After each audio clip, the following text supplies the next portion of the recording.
ताबूत घोटाला।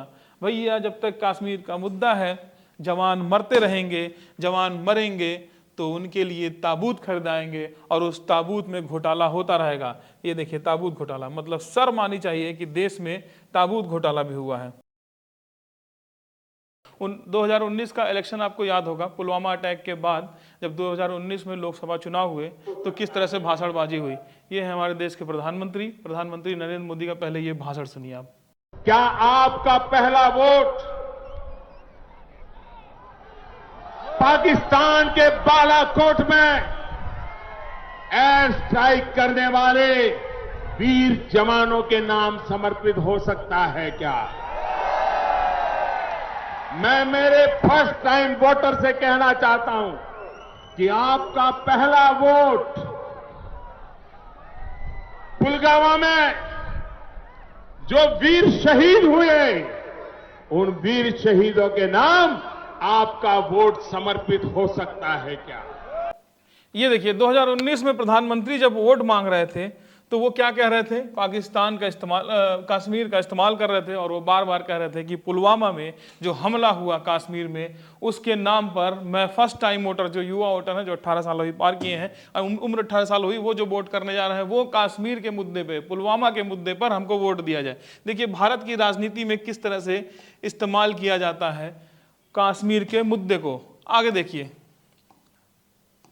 2024 के इलेक्शन में अब तो पाकिस्तान को, पाक अधिकृत कश्मीर को बचाना मुश्किल हो रहा है। आप देखना, चुनाव के बाद मोदी जी को तीसरी बार प्रधानमंत्री बनने दीजिए, अगले 6 महीने के अंदर आप देखेंगे कि पाक अधिकृत कश्मीर भी भारत का हिस्सा हुआ। ये इसके लिए हिम्मत चाहिए होती है, हिम्मत, दम हो तभी ये काम हो सकता है। तो आप देख रहे हैं ये योगी जी हैं, यूपी के मुख्यमंत्री हैं। ये 2024 में इलेक्शन टाइम पे किस तरह से भाषण और बयानबाजी कर रहे थे कि 6 महीने, तीसरी बार मोदी जी को मौका दीजिए, 6 महीने बीतेंगे नहीं कि कश्मीर जो होगा, पीओके जो होगा, पाकिस्तान अधिकृत कश्मीर होगा, वो भारत का हिस्सा कर देंगे मोदी जी। ना जाने मोदी जी 10 साल में नहीं कर पाए, तीसरी बार का मौका ढूंढ रहे थे क्या कि 10 साल उन्होंने पूरी प्लानिंग की कि ये आकर के वादा कर रहे हैं कि 6 महीने में जो कश्मीर है, जो पीओके है, वो जो है वो भारत का हिस्सा हो जाएगा। किस तरह की बयानबाजी, आज 1.5 साल होने को है, लेकिन हो क्या रहा है सबको पता है। हो गया है पहलगाम में हमला। पहलगाम का हमला जो है, इसके बाद शायद कुछ शर्म आए, इस तरह की बयानबाजी करने से बचे, लेकिन मुझे पूरा यकीन है जब जब कश्मीर का फायदा उठाने का, कश्मीर मुद्दे का फायदा उठाने की बात होगी, तब तक ये राजनेताएं चूकेंगे नहीं। ठीक है, तो एक बार सवाल तो इनसे पूछना चाहिए कि आखिर वो तैयारियां कहाँ चली गई, क्यों अभी तक पीओके जो है वो भारत का हिस्सा नहीं बन पाया। मैं इनको देखा, ये भाई साहब जो खड़े हैं पीछे हेडफोन और चश्मा लगाया, ये गार्ड है इनके, और मुझे लगता है कि इन्होंने हेडफोन इसलिए लगा लिया होगा कि इस तरह की भाषण बयानबाजी सुन के कानों में पता नहीं परवरी मच जाती होगी, खून निकल जाए। चश्मा लगा लेगा, रो रहा होगा खड़े होके कि क्या क्या सुनने को मिल रहा है। ये लोग करने वाले कुछ नहीं है। आगे बढ़ते हैं तो ये देखिए किस तरह से भारतीय राजनेता लाभ उठाते हैं कश्मीर के मुद्दे का। ये देखिए एक और है मल्लिकार्जुन खड़गे, ये भी कह रहे हैं कि Congress will ensure JK gets back statehood. मतलब जब ये कांग्रेस इंश्योर करेगा, ये सत्ता में आएंगे तो ये जम्मू कश्मीर को राज्य का दर्जा दिला देंगे। ये मोदी जी भी वादा करते हैं। ठीक है, तो इस तरह से कश्मीर पे बयानबाजी चलती रहती है, किस लिए? अपने राजनीतिक लाभ को उठाने के लिए। खैर ये तो राजनीतिक लाभ उठाने की बात हुई, अब आगे बढ़ते हैं। आगे देखिए कौन कौन इसका फायदा उठाता है। पाकिस्तान ने किस तरह से कश्मीर का फायदा उठाया, इसको देखिएगा, फिर आपको खुद समझ में आएगा कि कश्मीर कैसे एक इंडस्ट्री बन चुकी है। देखिए जब भी पाकिस्तान में लोग महंगाई या बेरोजगारी जैसे सवाल उठाते हैं, सेना और सेना के सपोर्ट वाली सरकार, पाकिस्तान में सेना बहुत पावरफुल है और वहां की सरकार सेना के सपोर्ट चलती है, उनका ध्यान कश्मीर की तरफ मोड़ देती है। वो कहती है कि असली दुश्मन भारत है और कश्मीर को पाकर ही देश तरक्की कर सकेगा। इससे लोगों का गुस्सा डाइवर्ट हो जाता है और वो सेना की हाँ में हाँ मिलाने लगते हैं। मतलब जब भी पाकिस्तान में, जैसे अपने वहाँ भी, जब भी, ये तो पाकिस्तान नहीं, ये भारत में भी होता है कि जब हम बेरोजगारी और महंगाई की बात करते हैं तो हम पाकिस्तान पे और कश्मीर के मुद्दे पे अपने हमारे राजनेता जो हैं वो अपनी जो देश की जनता है उसका ध्यान मोड़ देती। सीधा सीधा पाकिस्तान में भी वही होता है। कुल मिलाकर कश्मीर एक बहाना बन चुका है जिसे भुना भुनाकर आर्मी ने खुद को इतना मजबूत कर लिया कि असल सरकार भी उनसे डरने लगी। 1999 में भारत के खिलाफ कारगिल की साजिश रची गई। पाकिस्तान आर्मी और आतंकियों को चुपके से कश्मीर के कारगिल में भेजा और उन्हें कश्मीरी फ्रीडम फाइटर की तरह दिखाया गया। तो पाकिस्तान जो है वो कश्मीर में किस तरह से आतंकियों को भेजता है, अंतर्राष्ट्रीय मंचों पर पूरी दुनिया को पाकिस्तान दिखाता है कि वो कश्मीर का कितना बड़ा हितैषी है, लेकिन अगर वो इतना बड़ा हितैषी होता तो यहाँ पर आतंकियों को नहीं भेजता। आगे देखिए, ठीक है, ये है कयानी। जब वहाँ पर जनरल अशरफ परवेज कयानी का दौर था तब क्या हुआ, पाकिस्तान आर्मी ने कश्मीर के मुद्दे को सैन्य बजट और कूटनीति दबाव के लिए बड़ा हथियार बना लिया था। ठीक है, 2008 के मुंबई हमले के बाद पाकिस्तान ने लश्कर ए तैयबा जैसे आतंकी समूहों के नेताओं को बचाव, जैसे हाफिज सईद, इन गुटों को कश्मीर की आज़ादी के नाम पर लगातार डिफेंड किया। कश्मीर की आज़ादी के नाम पर ये क्या करते हैं पाकिस्तान, ये ऐसे हाफिज सईद जैसे आतंकी और लश्कर ए तैयबा जैसा संगठन को ये डिफेंड करता है। आगे देखिए, अभी हाल ही में 22 अप्रैल 25 में भारत के पहलगाम में जो हमला हुआ है उसमें भी पाकिस्तान की बहुत बड़ी कूटनीति थी और उसने कश्मीर का कैसे फायदा उठाया ये हम आगे बताएंगे। पाकिस्तान ने अपने आप को, खुद को बचाने के लिए कश्मीर का फायदा उठाया है कैसे, ये हम आपको समझाते हैं। ये देखिए, एक संगठन है FATF। FATF मतलब फाइनेंशियल एक्शन टास्क फोर्स। इसमें टोटल 200 देश और संस्थाएं हैं। ये क्या करता है ये संगठन इसका मकसद क्या है, मनी लॉन्ड्रिंग को रोकना, टेरर फंडिंग को ट्रैक करना और देशों को इस मामले में गाइडलाइन करना, ठीक है, और निगरानी रखना। ये इसका उद्देश्य है FATF का। अब इसमें जो 200 देश हैं और संस्थाएं हैं उसमें पाकिस्तान भी है। अब देखिए, पाकिस्तान को हाल ही में ग्रे लिस्ट से बाहर किया गया। ग्रे लिस्ट क्या है, इसमें 2 लिस्ट बनती है, एक ग्रे लिस्ट। ग्रे लिस्ट क्या है, इसमें वो देश आते हैं जो टेरर फंडिंग और मनी लॉन्ड्रिंग को रोकने में असफल माने जाते हैं, जैसे पाकिस्तान। लेकिन उन्होंने सुधार करने का वादा किया। पाकिस्तान भी वादा करता है कि भाई आतंकवाद के खिलाफ हम एक्शन लेंगे, लेकिन लेता नहीं है। और ब्लैक लिस्ट में वो देश आते हैं जो ना सिर्फ फेल हुए हैं बल्कि जानबूझकर टेरर फंडिंग को सपोर्ट करते हैं। इस लिस्ट में होना मतलब इंटरनेशनल बैंकिंग, लोन इत्यादि व्यापार सब बंद। तो पाकिस्तान को ग्रे लिस्ट से बाहर किया गया। अब पाकिस्तान ने क्या चाल चली, देखिए, लश्कर ए तैयबा पाकिस्तान का एक आतंकी संगठन है, ये किसी से छिपा नहीं है।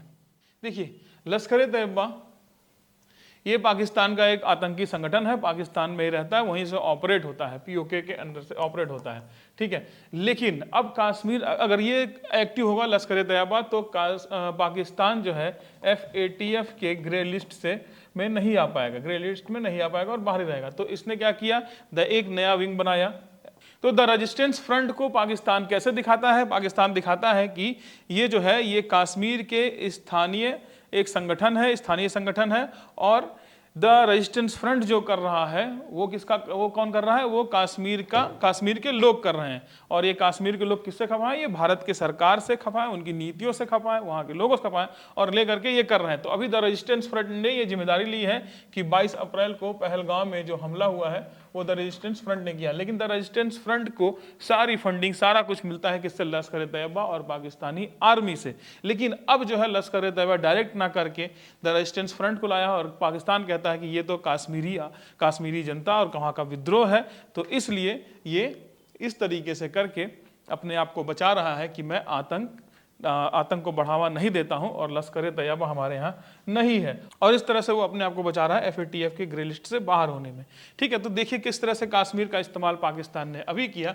ये देखिए, द रेजिस्टेंस फ्रंट का जो है ये बंदा, ये देखिए, ये जो है ये मास्टरमाइंड है द रेजिस्टेंस फ्रंट का, इसका नाम है सज्जाद गुल और ये इंडियन है, ये कश्मीर का रहने वाला है। इसने बेंगलोर के एक मैनेजमेंट कॉलेज से MBA की डिग्री भी ली है भाई, भारत में पढ़ाई किया। उसके बाद ये चला गया पाकिस्तान और पाकिस्तान में POK के अंडर में जाके इसकी ट्रेनिंग हुई। पाकिस्तान ने इसको उठाया, इंडिया से दिखाया इंडियन है, POK में ले जाके ट्रेनिंग की और यही मास्टरमाइंड है 22 अप्रैल को जिस तरह से भारत में ये पहलगाम में जा करके जिस तरह से टेररिस्टों का अटैक हुआ, ठीक है, अटैक किया गया। तो इस तरह से पाकिस्तान जो है कश्मीर का फायदा उठा रहा है।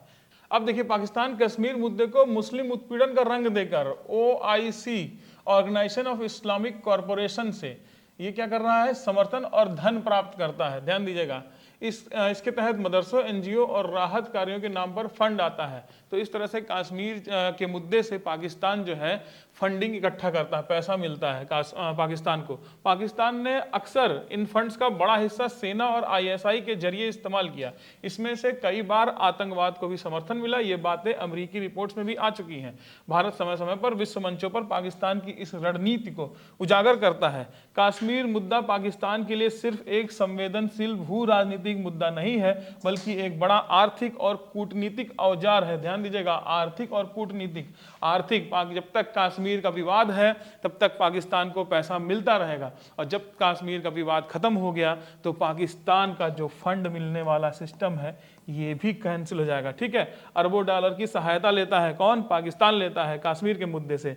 आंतरिक राजनीति में सेना को मजबूत किया है और वैश्विक मंचों पर सहानुभूति बटोरता है कश्मीर के नाम पे पाकिस्तान। अब देखिए, अब सोचिए, अगर कश्मीर का मुद्दा खत्म हो गया तो फिर पाकिस्तान का क्या होगा? पाकिस्तान की तो पूरी फंडिंग ही रुक जाएगी। तो इस वीडियो से आप ये भी समझिए कि किस तरह एक जो है पाकिस्तान की दुकान जो है वो कश्मीर से चल रही है।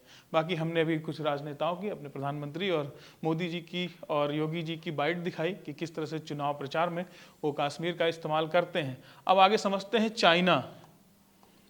ये जो चाइनीज बैठा हुआ है, ये ड्रैगन, ये जो बैठा हुआ, ये कैसे फायदा उठा रहा है? देखिए, इंडियन पाकिस्तान राइवलरी का फायदा चाइना कैसे उठा रहा है। चाइना पाकिस्तान का क्लोज अलाई है, और अगर कश्मीर का मुद्दा सुलझ जाता है तो इंडिया और पाकिस्तान के बीच तनाव कम हो सकता है, जो चाइना के स्ट्रेटेजिक इंटरेस्ट के खिलाफ जा सकता है। चाइना चाहता है कि साउथ एशिया में एक ऐसा पावर बैलेंस बना रहे जहां इंडिया फुल्ली स्टेबल और डोमिनेंट ना बन सके। तो चाइना ये चाहता है। और चाइना जो है, चाइना पाकिस्तान इकोनॉमिक कॉरिडोर, इसकी बात अभी करते हैं, आगे बताते हैं क्या है। CPEC, China Pakistan economic corridor, जो कि पाकिस्तान ऑक्युपाइड कश्मीर के गिलगिट बल्तिस्तान रीजन से गुजरता है, चाइना के लिए बहुत इंपॉर्टेंट है। अगर कश्मीर का मुद्दा सॉल्व हो जाता है और इंडिया POK पर दावा मजबूत कर देता है तो CPEC की लेजिटिमेसी और सिक्योरिटी दोनों खतरे में पड़ सकती है।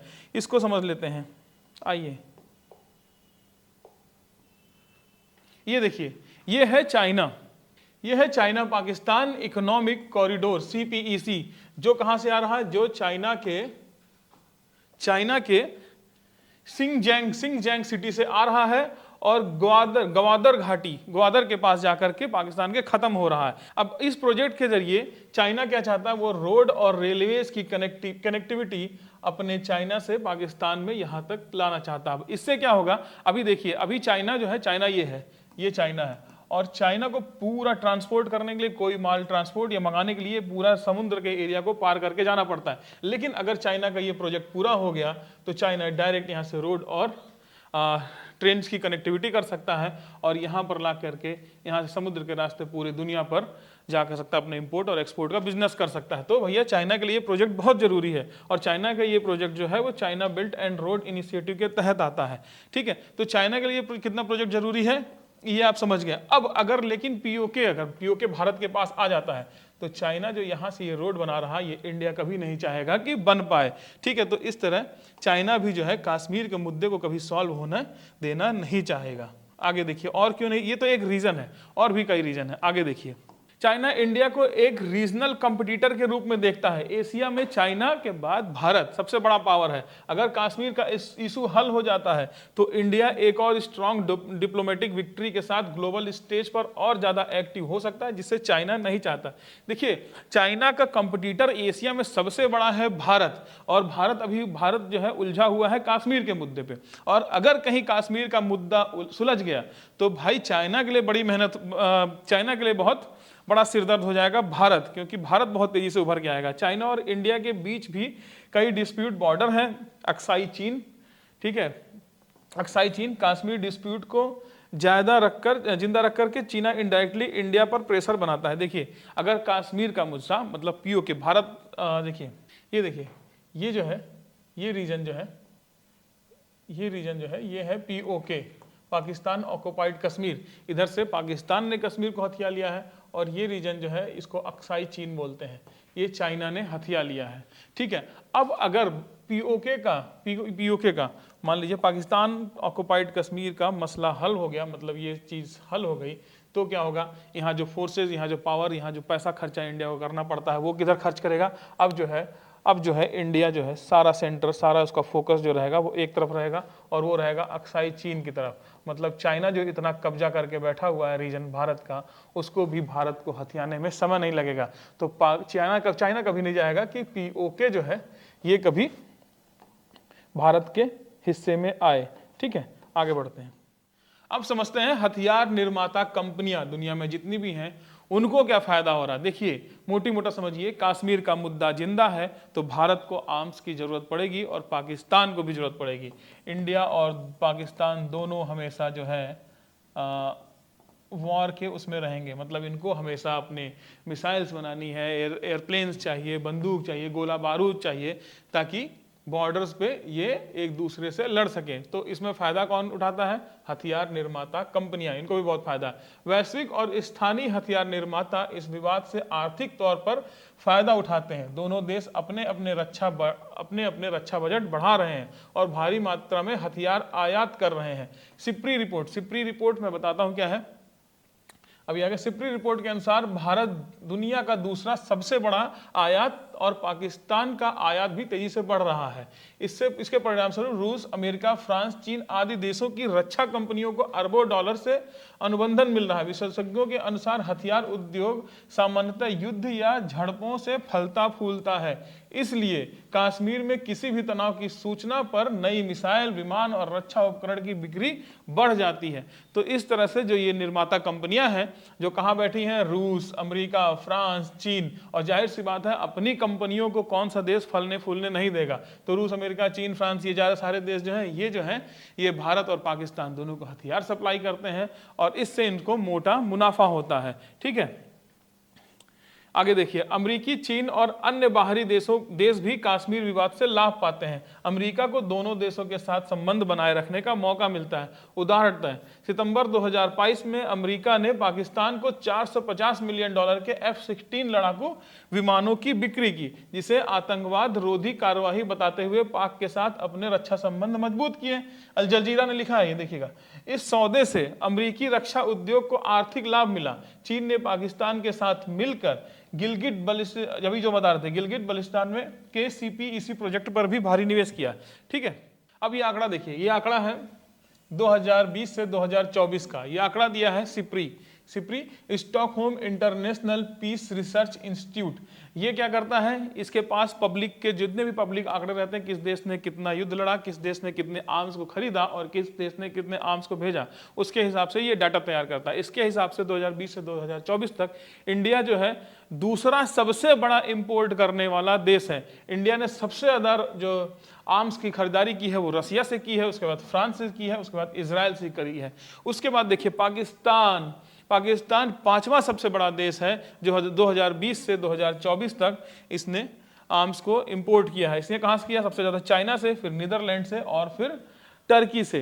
तो ये एक रिपोर्ट है जिससे ये साबित होता है कि किस तरह ये जो गोला बारूद आर्म्स का व्यवसाय है पूरे दुनिया में फल फूल रहा है। और इंडिया और पाकिस्तान कश्मीर की वजह से, कश्मीर के मुद्दे की वजह से, ठीक है, किस तरह इनके लिए पूरा प्रॉफिटेबल बिजनेस बना हुआ है। तो इस तरह से आप देख सकते हैं, समझ सकते हैं कि भैया इन कंपनी के लिए भी कश्मीर का मुद्दा कितना बड़ा है और ये कभी नहीं चाहेंगे कि कश्मीर का मुद्दा हल हो, क्योंकि इनसे धंधा पानी जो है इनका खराब होगा। और ये धंधा पानी चलता कहाँ है, अमेरिका, चाइना, रसिया, इजराइल, इन जैसे देशों में। ठीक है, अब आगे देखते हैं अमेरिका क्यों नहीं चाहेगा कि कश्मीर का मुद्दा कभी शांत हो, कभी ठंडा पड़े, और इससे अमेरिका को क्या नुकसान होगा, आइए देखते हैं। इंडिया और पाकिस्तान दोनों से रिश्ता बनाए रखना चाहता है कौन, अमेरिका। अब देखिए, अमेरिका चाहता है कि उसकी दोनों देशों भारत और पाकिस्तान से अच्छे संबंध बने रहें, क्योंकि दोनों ही अलग अलग मायनों में उसके लिए स्ट्रेटेजिक इंपॉर्टेंस रखते हैं। कैसे रखते हैं, देखिए, इंडिया एक बड़ी इकोनॉमी, डेमोक्रेटिकली और चाइना के खिलाफ एक नेचुरल बैलेंस का पावर है। पाकिस्तान अफगानिस्तान के मुद्दे पर मुस्लिम वर्ल्ड में इन्फ्लुएंस के लिए और कुछ मिलिट्री और इंटेलिजेंस कोलैबोरेशन के लिए। ठीक है, अगर अमेरिका ओपनली कश्मीर का हल चाहता या किसी के पक्ष के साथ लेता तो दूसरे देश के साथ उसके रिश्ते जो है वो बिगड़ जाते हैं। अगर मतलब वो पाकिस्तान का साथ देगा तो भारत से रिश्ते बिगड़ेंगे, और भारत का साथ देगा तो पाकिस्तान से उसके रिश्ते बिगड़ेंगे। और अमेरिका को भारत और पाकिस्तान दोनों की जरूरत है। अब देखिए, आर्म्स ट्रेड और मिलिट्री प्रेजेंस, मैंने जो भी बताया था ये इसके बारे में। तनाव बने रहने से अमेरिका को साउथ एशिया में अपने मिलिट्री इन्फ्लुएंस बनाए रखने का मौका मिलता है। डिफेंस इक्विपमेंट की सेल्स बढ़ती है जो अमेरिका भारत को बेचता है और पाकिस्तान दोनों को बेचता है। ठीक है, स्ट्रेटजिक अलायंस बनाए रखने का रीजन, अगर कश्मीर का इशू सॉल्व हो जाता है तो इस रीजन में अमेरिका का जो आर्म्स का मार्केट है वो जो है वो बंद हो सकता है। ठीक है, तो अमेरिका भी नहीं कभी चाहेगा कि भैया ये कभी मुद्दा ठंडा हो। आगे देखते हैं। अब देखिए, अमेरिका इंडिया को चाइना के खिलाफ एक स्ट्रेटेजिक पार्टनर के रूप में देखना चाहता है, लेकिन अगर कश्मीर इशू जल्दी सॉल्व हो जाए तो इंडिया फुल्ली स्टेबल हो जाएगा और अपने इंडिपेंडेंट पॉलिसी चलाएगा, जिससे अमेरिका का इन्फ्लुएंस कम हो सकता है। थोड़ा सा तनाव बना रहने से इंडिया को इनडायरेक्टली अमेरिका की तरफ झुकाव बनाना आसान हो जाता है। तो अमेरिका भी नहीं चाहेगा कभी कश्मीर का मुद्दा सॉल्व हो, क्योंकि अगर कश्मीर का मुद्दा सॉल्व हो गया तो इंडिया एक बहुत बड़ा पावर बन के निकलेगा एशिया में, और फिर इंडिया अगर बहुत बड़ा पावर बन के निकल गया तो भाई अमेरिका की सुनेगा नहीं, क्योंकि इंडिया के पास भी बहुत बड़ा मार्केट है। 17 से 18% का मार्केट हम इंडियंस के पास है ग्लोबली। ठीक है, तो ये भी एक मुद्दा है कि जिससे अमेरिका जो है कभी कश्मीर का मुद्दा सॉल्व नहीं होने देना चाहेगा और फंसा कर ही रखेगा। आगे बढ़ते हैं। अब देखिए दैनिक भास्कर की इस रिपोर्ट को। जब इंडिया ने राफेल्स विमान फ्रांस से खरीदे थे तो उस समय पहले क्या होता था, पहले ये होता था जब भी बाहर से कोई विमान आता था, कोई सौदा होता तो भारत की सरकारी कंपनी, भारत की एक सरकारी कंपनी है aeronautics HAL, Hindustan aeronautics limited HAL, इसको दिया जाता था उसके पार्ट सप्लाई करने का, उसके पार्ट्स को मैन्युफैक्चर करने का, बनाने का, सब कुछ भी इसको ठेका मिलता था। लेकिन इस बार जब राफेल्स भारत ने खरीदा तो राफेल्स खरीदने के बाद ये जो टेंडर मिला वो मिला छोटे भाई मुकेश भाई के छोटे भाई। मुकेश भाई का धंधा बहुत बड़ा फूल रहा है, अच्छा खासा फुला दिया है। अब अनिल भाई का धंधा फुलाने के लिए इन्होंने क्या किया, इन्होंने अनिल अंबानी को जा करके मतलब फ्रांस से वो टेंडर दिलाया। आरोप क्या लगे उस समय ये भी पढ़िएगा। अब देखिए, तनाव के कारण रक्षा बजट बढ़ा, मतलब कश्मीर में तनाव है तो रक्षा बजट भाई बढ़ेगा। भारतीय रक्षा उद्योग को बड़े ऑर्डर मिलते हैं। इसके बाद भारत दुनिया का सबसे बड़ा हथियार आयातक बना हुआ है।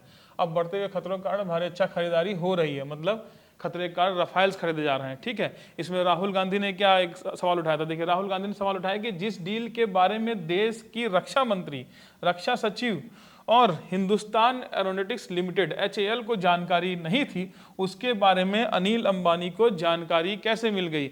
आरोप यह था कि इनको डील होने के 10 दिन पहले, अनिल अंबानी को डील होने के 10 दिन पहले ही ये खबर मिल गई थी कि ये डील होने वाली है राफेल की। और बाद में हुआ भी यही कि जो टेंडर HAL को जाना चाहिए था, मतलब जब फ्रांस से सौदा हुआ था, जब वहाँ से राफेल खरीदे गए थे, तो ये बता कि वो कंपनी जो है वो रिलायंस डिफेंस को जो है वो सारे पार्ट्स बनाने का और सब कुछ जो ट्रेनिंग है वो इनको देगी। बाद में राफेल्स के पार्ट और सारी चीज़ें मेंटेनेंस जो देखेगी वो रिलायंस डिफेंस देखेगी। ठीक है, इस तरह का सौदा उस समय हुआ। लेकिन ये होना किसके साथ चाहिए था, ये होना चाहिए था HAL, जो सरकारी कंपनी है हिंदुस्तान एरोनॉटिक्स लिमिटेड की। तो अगली स्लाइड देखते हैं। देखिए, यह दावा किया जा रहा है कि इन विमानों के रखरखाव आदि का ठेका सरकारी कंपनी HAL की जगह डेसाल्ट रिलायंस एरोस्पेस लिमिटेड को दिया गया, जो कि अनिल अंबानी की रिलायंस डिफेंस लिमिटेड और डेसाल्ट एविएशन का संयुक्त उपक्रम है। राफेल सौदे में अंबानी की रिलायंस डिफेंस लिमिटेड के साथ 21,000 करोड़ रुपए का अनुबंधन हुआ। यह तर्क दिया जा रहा है कि रिलायंस डिफेंस लिमिटेड डेसाल्ट एविएशन के साथ केवल एक इन्वेस्टर की भूमिका में रहेगा। मतलब, और एक चीज और, जब राफेल्स की डील हुई थी उस समय जो ये कंपनी है डेसाल्ट रिलायंस एरोस्पेस लिमिटेड, ये कंपनी बिल्कुल नई थी, उसके बाद भी 21,000 करोड़ का सौदा इसको दे दिया गया। और वहीं HAL जो भारत की सरकारी कंपनी है, जो इतनी पुरानी कंपनी है, उसको नहीं दिया गया। तो कश्मीर मुद्दा है तो भारत में आर्म्स की खरीदारी होगी, विमानों की खरीदारी होगी, और वो खरीदारी जब होगी तो इस तरह से उसके मेंटेनेंस और इन सब का लाभ किसी न किसी प्राइवेट ठेकेदार, प्राइवेट कंपनी को दिया जाएगा। और उसके बदले क्या होता है, उसके बदले इन कंपनियों से मिलता है ऐसी पार्टियों को, कोई पार्टियों, मैं एक पार्टी का नाम नहीं ले रहा हूँ, किसी हर पार्टी को कंपनियों से मिलता है मोटा मोटा चंदा, और चंदे के बदले मिलता है क्या, धंधा। तो भाई ये एक एग्जाम्पल है कि किस तरह कश्मीर का मुद्दा अगर जिंदा है तो यहाँ आर्म्स की ज़रूरत पड़ेगी, यहाँ गोला बारूद और लड़ाकू विमान सब की ज़रूरत पड़ेगी, और आएगा ठेका इन कंपनियों के पास, पैसा इनके पास, और चंदा पॉलिटिकल पार्टी के पास। तो भैया कश्मीर का मुद्दा इतनी जल्दी सॉल्व होने वाला नहीं है। आगे बढ़ते हैं। ऐसा नहीं है कि राफेल्स का घोटाले की ही बात उठी और आरोप लगे, आरोप पहले भी लग चुके हैं। देखिए, जीप घोटाला 1948, इस घोटाले में तत्कालीन भारतीय उच्चायुक्त VK कृष्ण मेनन ने सेना के लिए जीपों की खरीदारी में अनियमितताएं की थी, जिससे सरकार को नुकसान हुआ था। वो फोर्स घोटाला 1986-87 यह एक महत्वपूर्ण अच्छा घोटाला था, जिसमें स्वीडिश कंपनी बोफोर्स से तोपखाने की खरीद में भ्रष्टाचार के आरोप लगे थे। बराक मिसाइल घोटाला, राफेल का सौदा घोटाला, राफेल सौदा भी जिसकी हम लोग बात कर रहे थे। इसके बाद है सेना भर्ती घोटाला। यह एक ऐसा घोटाला था जिसमें सर्विस सिलेक्शन बोर्ड के माध्यम से सैन्य अधिकारियों की भर्ती में भ्रष्टाचार हुआ। भैया जब तक कश्मीर का मुद्दा है तब तक फोर्सेस की जरूरत पड़ेगी, और जब फोर्सेस की भर्ती होगी तो उसकी भर्ती में घोटाले होते रहेंगे। ये देखिए ताबूत घोटाला, मतलब शर्म आनी चाहिए कि देश में ताबूत घोटाला भी हुआ है। ये देखिए, इस मामले में सेना के लिए ताबूत की खरीदारी में कथित भ्रष्टाचार के आरोप लगे थे। ठीक है, तो अब देखिए कश्मीर कैसा मुद्दा है। कश्मीर एक ऐसी दुकान है, कश्मीर एक ऐसी इंडस्ट्रियल एरिया है जहां हर किसी की दुकान चल रही है। उस मूवी में ये कहा गया था वो बिल्कुल ही सही था। अब आगे देखते हैं कि कश्मीर से मीडिया कितना कमा रही है, ये भी जान लीजिए। ठीक है, अर्नब के चैट से क्या खुलासा हुआ? बालाकोट स्ट्राइक और 370 हटाने जैसे फैसले पहले से पता थे। कांग्रेस ने पूछा क्या ये जानकारी पाकिस्तान को नहीं मिली होगी? मतलब भारत जो है बालाकोट पर स्ट्राइक करता है, ठीक है, 370 हटाता है, तो एक न्यूज चैनल, ये दैनिक भास्कर जो है ये आरोप लगा रहा है, अर्नब गोस्वामी आर भारत के एडिटर इन पर आरोप लगा रहा है। और ये मसला चला भी था, ये चैट भी, स्क्रीनशॉट भी लगी है कि जब इनको बाला स्ट्राइक के बारे में पता था, 370 के बारे में पता था, तो फिर पाकिस्तान को क्यों नहीं पता होगा? और इनको पता कैसे होगा? जाहिर सी बात है, ये लीक कहाँ से खबर हुई होगी, और इस खबर के लीक होने के बदले में इन जो थे इससे क्या गया होगा? हो सकता है भाई इससे चाटुकारिता और करने में भाई मजा आया होगा, और चाटुकारिता करने के लिए इनको प्रेरित किया होगा कि आप हमारी चाटुकारिता करो, हम आपको खबरें देते हैं, आप TRP बढ़ाओ। ये भी होता है भैया, धंधा है। तो इस तरह कश्मीर की वजह से इनका भी धंधा चलता है। आगे देखते हैं। अब आगे देखिए, this attack we won like crazy, Arnab Goswami on Pulwama attack in a list chat with then BARC CEO। तो पुलवामा का जब अटैक हुआ था 14 फरवरी को 2019 को, उसमें इनके चैनल की जो TRP थी बहुत हाई चली गई थी। तो ये खुश थे और खुशी खुशी में बोल दिए this attack we won like crazy, मतलब इस हमले की वजह से इनको इतना फायदा हुआ और ये जीत गया। मतलब इनकी TRP इतनी गई, इन्होंने इतना कमाया, तो किस तरह से इस हमले को इन्होंने भुनाया, उसकी ये जश्न मनाया। तो देखिए किस तरह से यहाँ की मीडिया जो है जो जश्न मनाती है कि अगर कोई कश्मीर में हमला, और इस तरह से तनाव के माहौल बनता है। आगे देखिए, leaked WhatsApp chat says Arnab Goswami was celebrating Pulwama attack, 40 जवान लॉस्ट देयर लाइफ। 40 जवान मर गए थे, लेकिन अर्नब उसको सेलिब्रेट कर रहे थे क्योंकि उनकी मौत पर, उनकी शहादत पर एक बहुत जबरदस्त TRP हासिल हुई थी। आगे देखिए,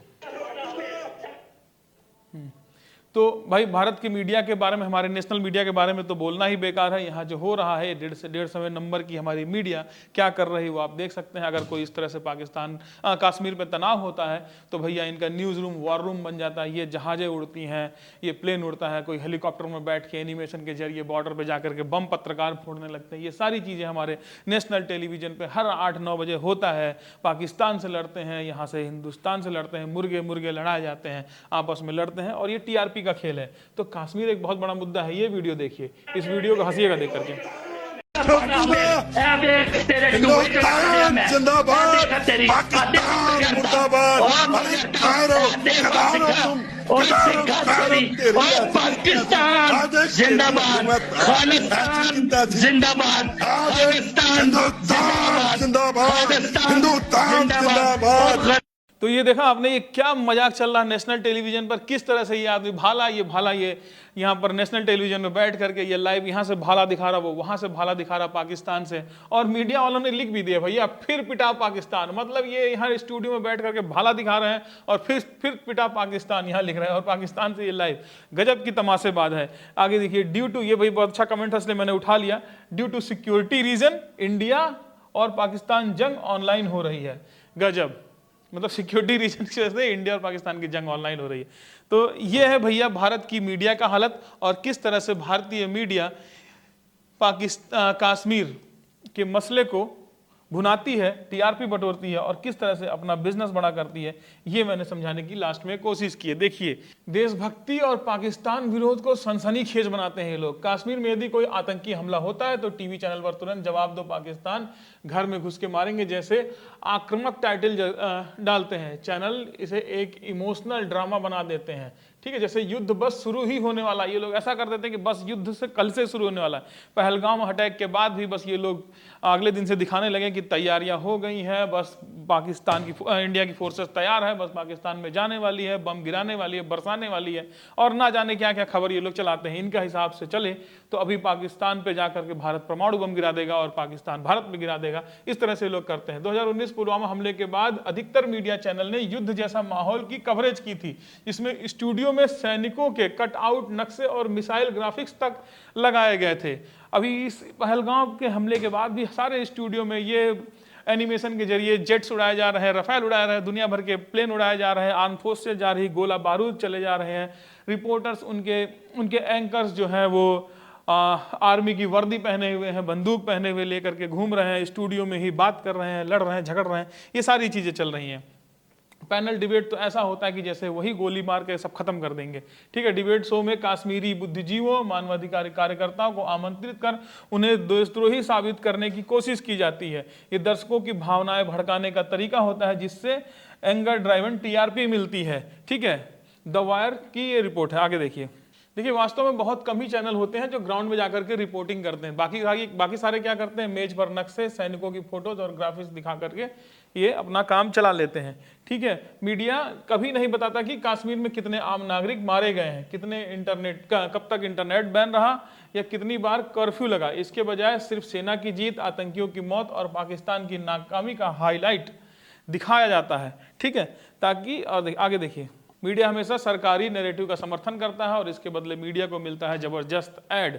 कश्मीर पर मीडिया अक्सर सरकार के बयान को बिना जांचे, ना कुछ तय, ना कुछ जाना, कुछ नहीं, बस उसको दिखाया जाता है, प्रसारित किया जाता है, और इसके बदले मिलता है उनको धंधा, बिजनेस। इससे सरकार का समर्थक नैरेटिव बनता है, सब कुछ सामान्य लगता है, विकास हो रहा ये दिखता है। तो जब हमारे पास चलती हुई ये रील आई तो हमने सोचा क्यों ना इसकी भी जाँच की जाए कि भाई जो इस फिल्म में डायलॉग है कि कश्मीर एक इंडस्ट्री बन चुका है, इसकी तह तक पहुंचा जाए और समझा जाए कि कौन कौन इसका फ़ायदा उठा रहा है और किसकी दुकानें कश्मीर से चल रही हैं। तो हमने एक पूरी रिसर्च की। हमारे पास हालांकि बहुत बड़ी टीम नहीं है, वो बड़े बड़े जो नेशनल मीडिया है उनके जैसी कोई टीम नहीं है, लेकिन एक सच्चा प्रयास था। इस प्रयास को सपोर्ट करने के लिए आप कमेंट करिए। अगर कोई कमी रह गई हो तो भी कमेंट करके बताइएगा ज़रूर। वीडियो को लाइक करिएगा, शेयर करिएगा, सब तक पहुँचाइएगा। और यकीन मानिए, इतना रिसर्च निकालने के लिए 50 आर्टिकल पढ़ना पड़ा, 50 न्यूज़ आर्टिकल्स को पढ़ना पड़ा, रिपोर्ट्स की स्टडी करनी पड़ी, तब जाकर के ये बना है, ठीक है। तो समर्थन आपका हम जरूर चाहेंगे। बाकी वीडियो कैसा लगा ये जरूर बताइएगा, और इस तरह के और वीडियो आप चाहते हैं कि हम बनाते रहें तो भी जरूर बताइएगा। नमस्कार।